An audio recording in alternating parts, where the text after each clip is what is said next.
Welcome to the debate. Today we're diving into some really interesting intellectual architecture presented in the source material.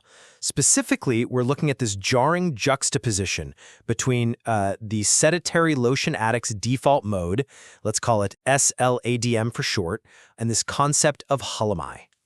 Right, hallomai, which the material links to that numerical palindrome 242, and the material sets up this really fundamental tension, doesn't it, between stasis on the one hand and surge on the other. It feels like the engine driving the whole thing.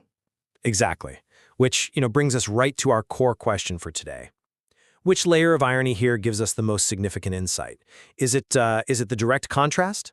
That kind of primary irony between the character's deep passivity and the explosive surge of hallomai? Or is it the secondary irony, the more structural kind, the irony that's inherent in the symbol for surge itself, that number, 242, being a palindrome?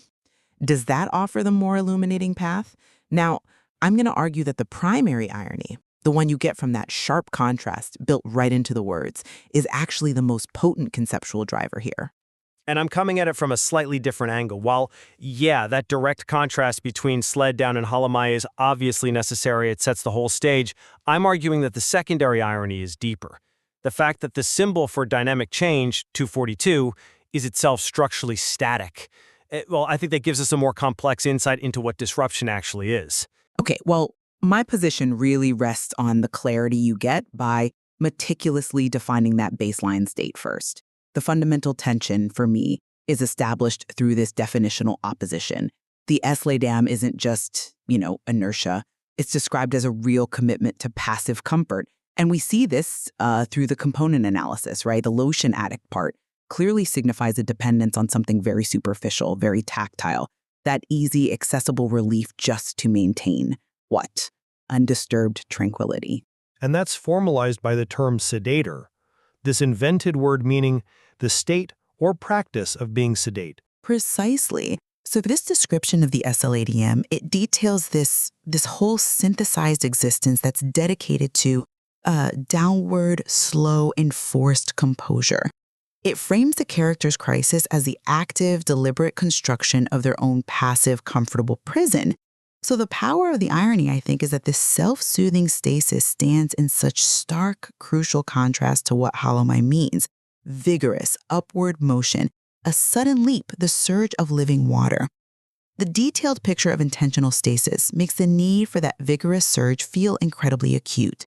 It defines the problem and the solution as absolute opposites. That binary opposition, that's the fundamental intellectual engine.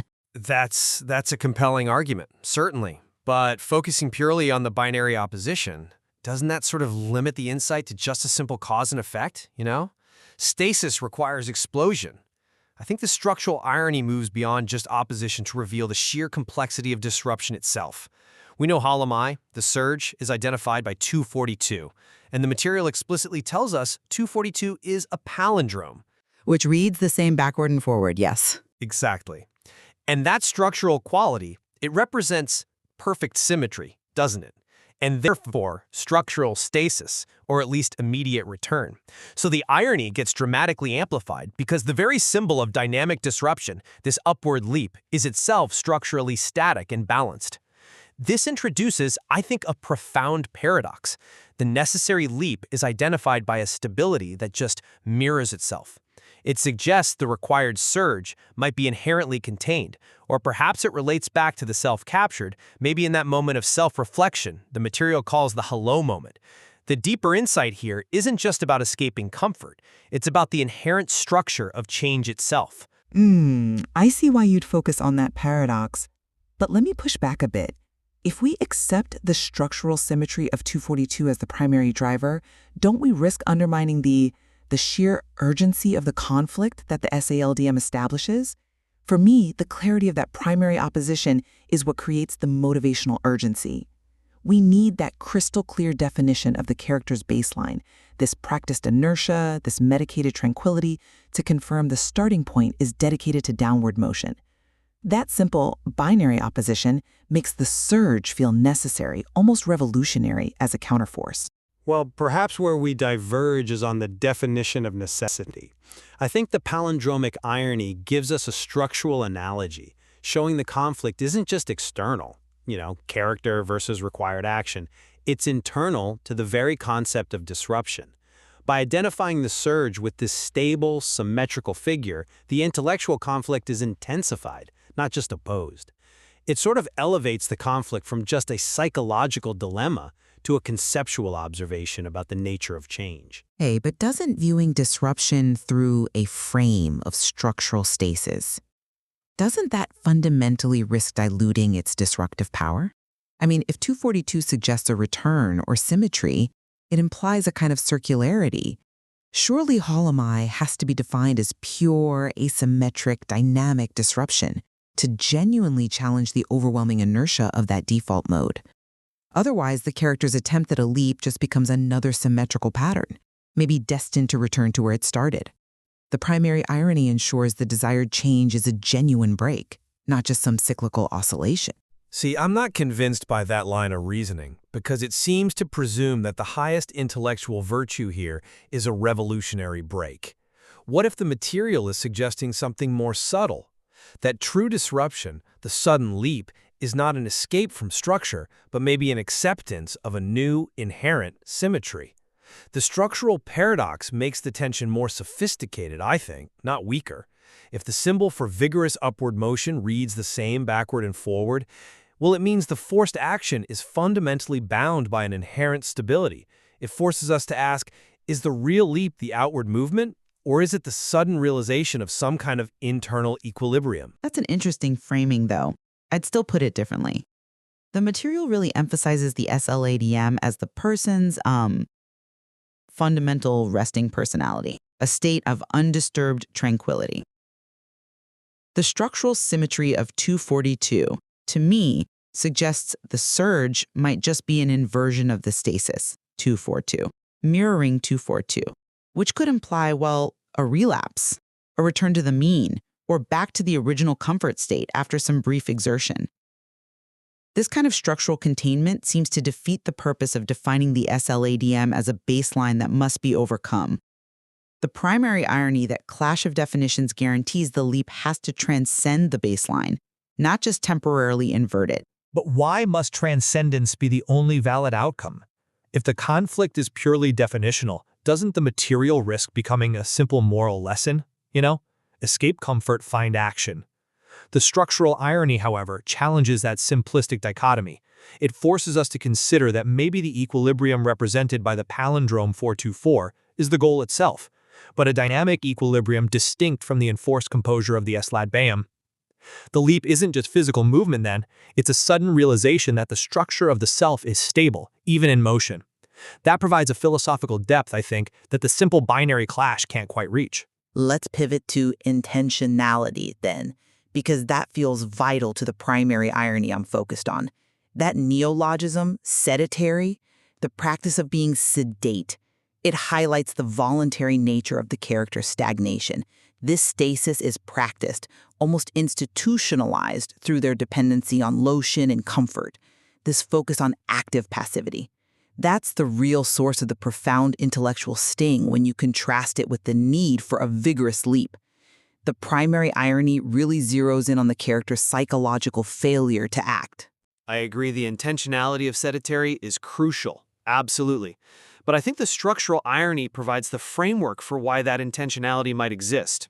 If the symbol of the surge, 242, is itself structurally static and symmetrical, maybe the practiced calm of sedentary is its symmetrical, necessary opposite. It suggests this tension isn't just about a character flaw. It's potentially a conflict built into the conceptual structure of reality itself. The self-induced tranquility is symmetrical to the inherent stability of the dynamic leap.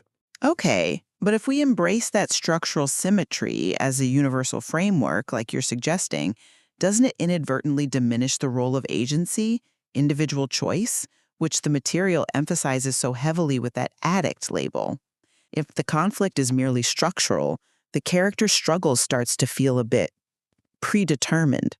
The primary irony, rooted as it is in definitional opposition, preserves the character's agency, by highlighting the moral, the psychological responsibility of choosing downward composure over upward motion. That choice is only truly meaningful if the leap genuinely breaks the pattern. I see why you prioritize agency. I do. But I'd argue that understanding the structural constraints actually deepens our appreciation of agency. Agency doesn't necessarily mean absolute freedom from structure, does it? It could mean choosing where to stand within a known structure. If 242 frames the action as a kind of dynamic symmetry, then the character's choice is whether to inhabit the negative stasis of the S-latum or perhaps the positive, contained dynamism of hallomai. It shifts the debate from simply action versus inaction to something like conscious, structured existence versus comfortable, managed avoidance. But if the surge is contained, as you put it, how do you square that with the material's really strong language? Vigorous upward motion, surge of living water, these sound like terms of exponential force, not contained force. The primary irony honors the raw power implied by those definitions. The structural irony of the palindrome, well, it seems to mute the revolutionary sound of that leap into something more like a predictable echo. I wouldn't say muted, maybe contained and focused. The material uses intense language, yes, but perhaps to describe a profound, instantaneous realization, a shift in perception, which is the nature of that hello moment. Palindromes in their structural balance often represent completeness, self-reference. So the vigorous upward motion being contained by 242 could suggest that the most profound change is actually the sudden, self-contained realization of one's own necessary balance, not some chaotic outward explosion. Maybe it's a leap of comprehension, not necessarily an irreversible flight. I still find that interpretation maybe a little too forgiving of the entrenched passivity that the SLADM so meticulously establishes. The irony needs to be potent enough to destabilize that deep-seated comfort. And the primary irony achieves this by setting up a definitional gap so wide that the necessity of disruption becomes, well, undeniable. That portrait of the character obsessively smoothing Lotion, seeking that superficial relief, it just demands a conceptual counterpoint that is equally raw and fundamentally incompatible with that stasis. And yet, if the counterpoint is merely incompatible, doesn't that just set up a pendulum swing, back and forth? The structural irony suggests the necessary complexity, that disruption is inherently reflective. It forces us to consider that perhaps the most genuine surge must read the same backward and forward because it's a profound self-correction, a moment where the internal structure of the self achieves a new, dynamic balance. The structural symmetry provides, maybe, a stabilizing metaphor for the potential chaos of sudden change. So for me, the overall synthesis really requires appreciating how that structural symmetry of the palindrome 242 provides this static, balanced frame for the dynamic concept of hallomai, and in doing so, it profoundly intensifies the initial conflict. It suggests that the tension between the passive comfort of the slam and the required surge isn't just an external choice, but perhaps a structural reality built into the very nature of meaningful change. I see why you think that, I do. But for me, the clear, direct opposition that we get from the word built meanings that meticulous portrait of someone prioritizing tactile comfort and undisturbed tranquility, set against the raw concept of a sudden, vigorous upward motion, that remains the fundamental tension. The clarity of that definition ensures that the whole intellectual exercise starts with a psychologically meaningful and urgent crisis. Well, it seems both perspectives really illuminate essential and quite distinct dimensions of the material's central conflict between stasis and surge, whether you think the main power lies in that binary clash of definitions, or in the structural paradox of dynamic containment. We're definitely left with a richer understanding of how these layered ironies shape our view of personal and conceptual transformation. There's certainly more to explore, I think, in that intersection of comfort, consequence, and composition within this material. Welcome to the deep dive. We've got quite a fascinating mix of sources today. Really interesting stuff that pulls together language, character study, and even, well, structural mathematics. It really does. And the core task for us, and for you listening, is to see how these seemingly disparate elements actually converge. Exactly. We're looking at how perfect symmetry, structural symmetry might actually be. the necessary frame for understanding dynamic disruption? It's a pretty profound question when you get down to it. It is, and the source material sets up this tension immediately. We have these two sort of poles. On one side, this incredibly detailed, maybe slightly satirical character portrait defined by utter passivity. Right, the sedentary Lotion addict's default mode, which we'll call cell NEM for short, I imagine. Definitely. Cell NEM. And then, squaring off against this image of stasis, you get its absolute violent opposite. Which is the Greek word hallomai, a word the source is specifically linked to the number 242. Correct. So you have this collision course, self-imposed stillness versus this, well, unavoidable surge. So for everyone listening, our goal today isn't just to point out, oh, look, stasis versus surge, how ironic. That's maybe the first layer. The primary irony, perhaps. But the real deep dive, the reason we're here, is to understand the structural underpinning of that surge. How does the number itself, 242, which the sources are very clear is a palindrome, how does that structure deepen the irony? Okay, so it's not just what it means, but how it's represented numerically. That adds another whole layer. Precisely. It creates this multi-layered realization, an intellectual leap almost, that mirrors the very concept we're looking at. That's the mission. All right, let's dive in then. We have to start by dissecting that stasis, really unpacking the sedentary Lotion addict's default mode, SLEM. It's such a evocative phrase. It really is. And the sources suggest we need to look at the word building, the etymology almost, to get the full picture. It's building a character through its component parts. It feels like it's defining someone by what they avoid, rather than what they actively do. Exactly. The meaning is cumulative. Each word adds a layer to this condition of passivity. It's not just a temporary state, it feels almost institutionalized. Okay, so let's take that first word, sedentary. It sounds a bit unusual, maybe archaic. It does. It's presented as a neologism, a playful or poetic one. The root, obviously, is sedate. Right. Sedate, calm, dignified, maybe a bit slow-moving, or as a verb, to calm someone down, often medically. And it's that verb sense that starts to color it, I think. But the key, according to the sources, is the suffix, set-airy. Like in slavery or bakery or machinery, it often means a place of something or the practice of something or the condition of being something. Exactly. So sedentary isn't just being sedate. It implies, as the sources put it, the state, practice, or condition of being sedate. So it's not just a natural calm, it's something practiced, maintained. Or even enforced. It suggests a kind of self-imposed, almost institutionalized quietude, a state that requires active effort to maintain, ironically. That's interesting. So effort is involved, but it's effort aimed entirely at stillness, at avoiding disturbance. Precisely. It's the effort of maintaining boundaries, of keeping the world out. The dedication is to inertia, to ensuring nothing rocks the boat. It's like building a fortress of calm. A fortress built on, well, the next part, the Lotion addicts. This seems deliberately specific. Why lotion? It's not exactly heroin. And that's the point, isn't it? Lotion is mundane. It's about soothing, moisturizing. It's tactile, superficial.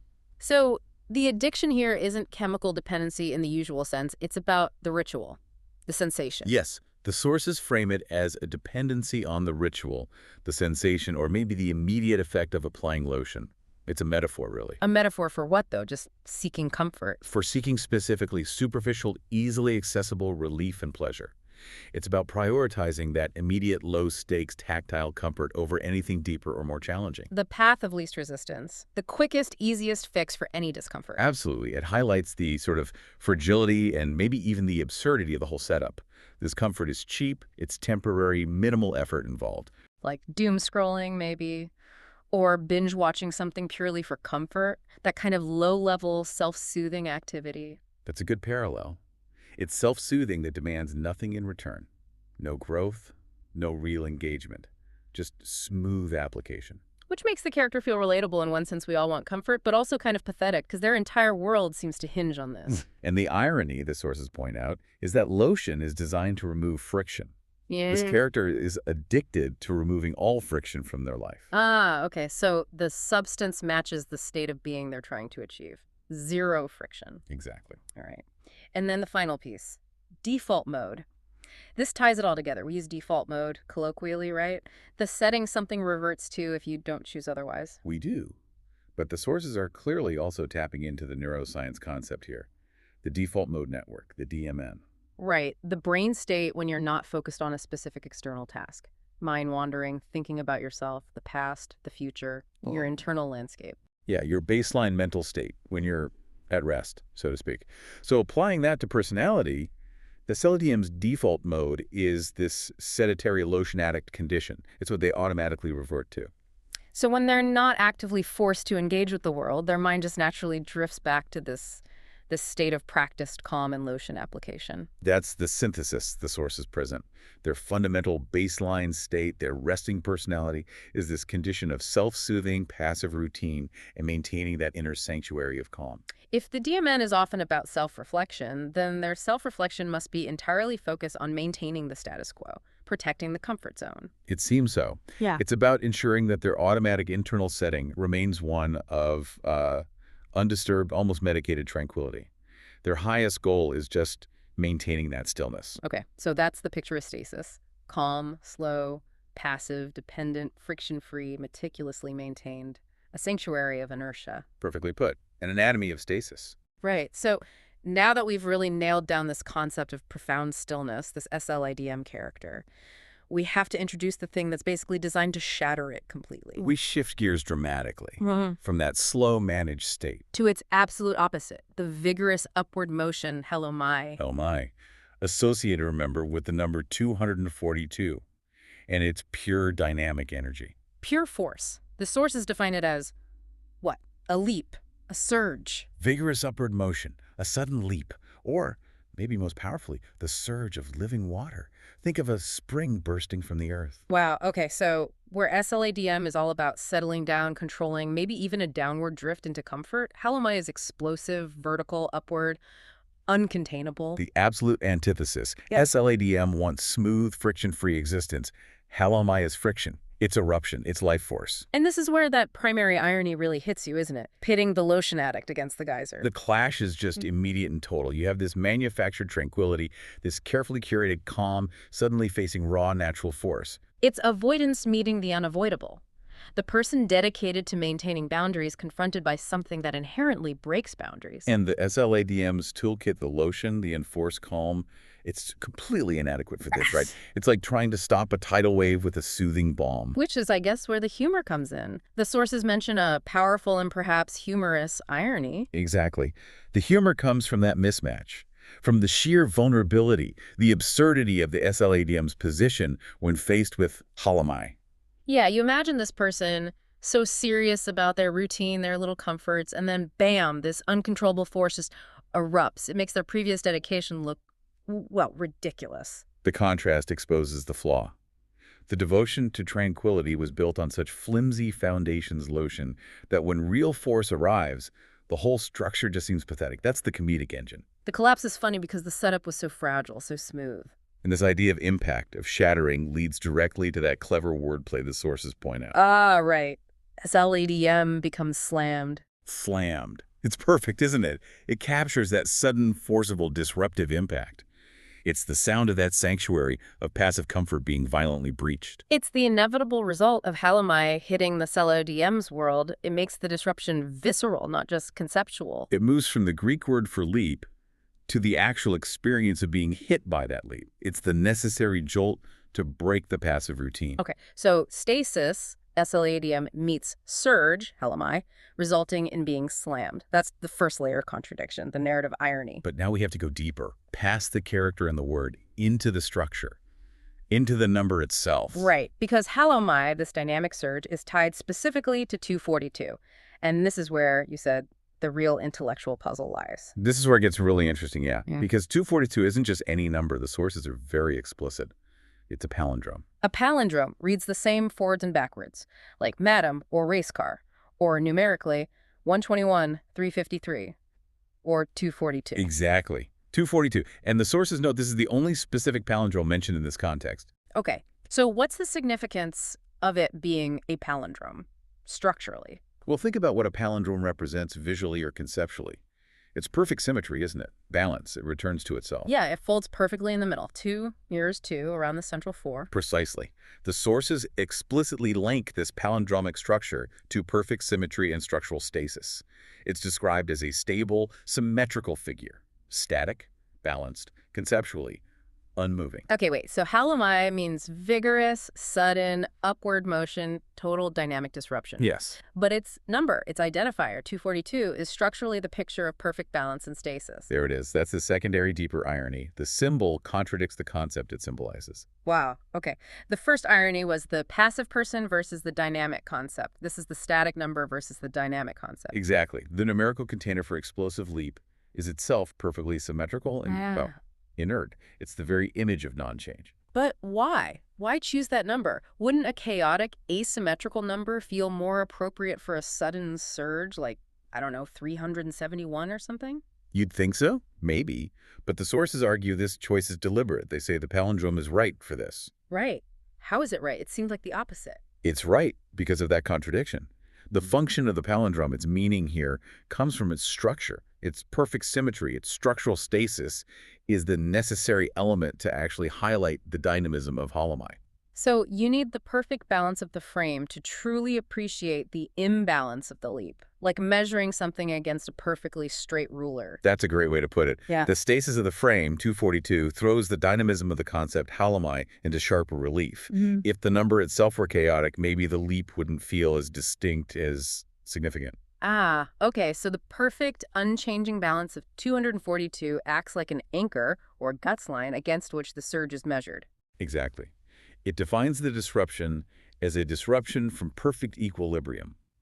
It elevates the leap from just random movement into a profound, measurable deviation from balance. It gives the surge a context, a structural meaning. Yes, and recognizing this structural contradiction, this tension between the static number and the dynamic meaning, that's what triggers the next level of understanding. The hello moment, the part that's even more hallomai. That's what the sources call it.